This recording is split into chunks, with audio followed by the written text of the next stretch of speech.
नमस्कार मित्रों, राधे राधे। वैदिक कल्चर में आपका स्वागत है। मित्रों, आज आपको बताएंगे कि यदि आप किसी के साथ में एक बार भी अच्छा कार्य करते हैं, एक बार भी आप परोपकार कार्य करते हैं, किसी की एक बार भी मदद करते हैं, तो भगवान कैसे आप कहते हैं ना, भगवान की तरफ एक कदम बढ़ाते हैं तो भगवान 100 कदम से आके मदद करते हैं। आप किसी की एक बार कभी आपने जीवन में मदद करी है तो भगवान उसका पुण्य फल आपको 1000 गुना ज़्यादा देते हैं। मतलब ब्याज समेत आपको भगवान उसका पुण्य फल देते हैं।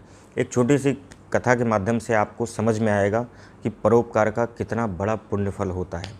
तो आगे बढ़ते हैं, बात करते हैं मित्रों। आज की जो हमारा मूल कथा है उसका क्या है, परोपकार। मतलब यदि आप किसी के लिए अच्छा करते हैं तो आपको उसके बदले में भगवान कितना बड़ा पुण्य फल देते हैं। मित्रों, एक समय की घटना है। द्रौपदी सुबह स्नान करने जा रही थी, घाट पर पहुंची। वहाँ पर उन्होंने देखा कि एक संत महाराज जो है वो स्नान कर रहे हैं, तो वो जाकर साइड में खड़ी हो जाती हैं कि जब संत महाराज निकलेंगे तब मैं जो है स्नान करने जाऊंगी, क्योंकि पुराने समय में स्त्रियां जो है बड़े बुजुर्गों का और साधु महात्माओं का सम्मान करती थी। साधु महात्मा स्नान करके बाहर निकल रहे थे कि उनका जो उत्तरीय वस्त्र है वो नदी में बह जाता है, और संत महाराज जो नीचे अंग वस्त्र पहन रखा था वो भी कई जगह से फटा हुआ। तो संत महाराज जो है दोबारा उस नदी में बैठ गए और सोचने लगे कि मैं ऐसे कैसे निकलूं। बेचारा भगवान से प्रार्थना कर, हे प्रभु ये क्या हो गया। सोच ही रहे थे कि ये सब घटना जो है वो द्रौपदी अपनी आंखों से देख रही थी।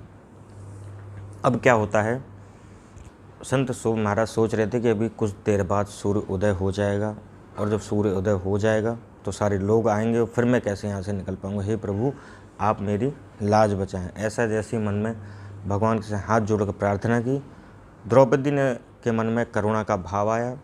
द्रौपदी ने अपनी साड़ी जो है वो आधी फाड़ कर संत के पास गई, बोली महाराज जी ये आप ओढ़ लीजिए और बाहर आ जाइए।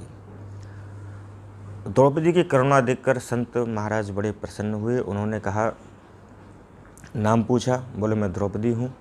उन्होंने कहा कि जिस प्रकार तुमने मेरी आज लाज बचाई है उसी प्रकार कभी तुम्हारे को आवश्यकता पड़ेगी तो भगवान आपकी लाज अवश्य बचाएंगे।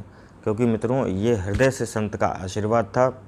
जब दुशासन माता द्रौपदी का चीरहरण कर रहा था उस समय ये जो है, आप देखिए ना, कब उसने, मानिए 10 15 20 साल तो हो ही गए थे, द्रौपदी के बचपन की बात है, और द्रौपदी का पुण्य फल कब अर्जित हुआ, कब पुण्य फल ने अपना प्रभाव दिखाया। हम लोग कहते हैं कि हम इतना कर्म करते हैं, पुण्य करते हैं, लेकिन हमें जो है उसका फल दिखाई नहीं देता है। मित्रों कब दिखाई देगा आपको नहीं पता है, सिर्फ भगवान को पता है। जब द्रौपदी का दुशासन चीरहरण कर रहा था तो जब उसने भगवान को पुकारा तो भगवान ने कहा कि चंद्रगुप्त से कि देखिए इनका पुण्य कर्म है कि नहीं।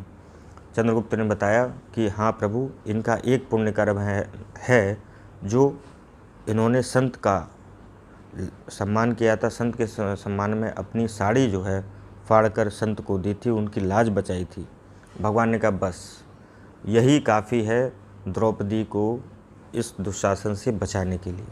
भगवान तुरंत पहुंच गए।